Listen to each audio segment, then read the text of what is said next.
தமிழகமெங்கும் கிளைகள் கொண்ட அண்ணமால் institute of hotel management and hospital management படிப்பில் சேர்வதற்கான அட்மிஷன் நடைபெறுகிறது. மோடி தலைமையில் 3வது முறை ஆட்சி அமைந்தாலும் நீடித்து நிலைக்காது என மனிதநேய மக்கள் கட்சி தலைவர் ஜவாஹிருல்லா தெரிவித்துள்ளார்.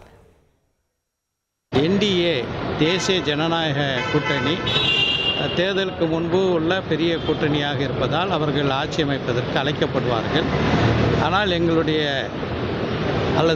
எதிர்பார்ப்பு என்னவென்றால் அவர்களுக்குள்ளே இப்போது தெலுங்கு தேச கட்சியும் சரி அல்லது நிதிஷ்குமாருடைய ஜனதாதள் யுனைடெடும் சரி பல்வேறு டிமாண்ட்ஸ் பல்வேறு கோரிக்கைகளை அல்ல நிபந்தனைகளை விதித்து வருகிறார்கள்.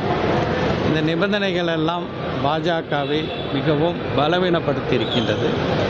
எனவே இந்த மோடி தலைமையில் மீண்டும் 3வது முறை ஆட்சிக்கு வந்தாலும் கூட இந்த ஆட்சி நீடித்து நிலைக்காது என்பது மட்டுமல்ல, முன்பு போல் அவர்கள் சர்வாதிகார எதேச்சதிகார முறையில் ஆட்சி செய்ய முடியாது என்ற ஒரு நல்ல தருணம் ஏற்பட்டிருக்கிறது. தமிழகமெங்கும் கிளைகள் கொண்ட அண்ணமால் institute of hotel management and hospital management படிப்பில் சேர்வதற்கான அட்மிஷன் நடைபெறுகிறது.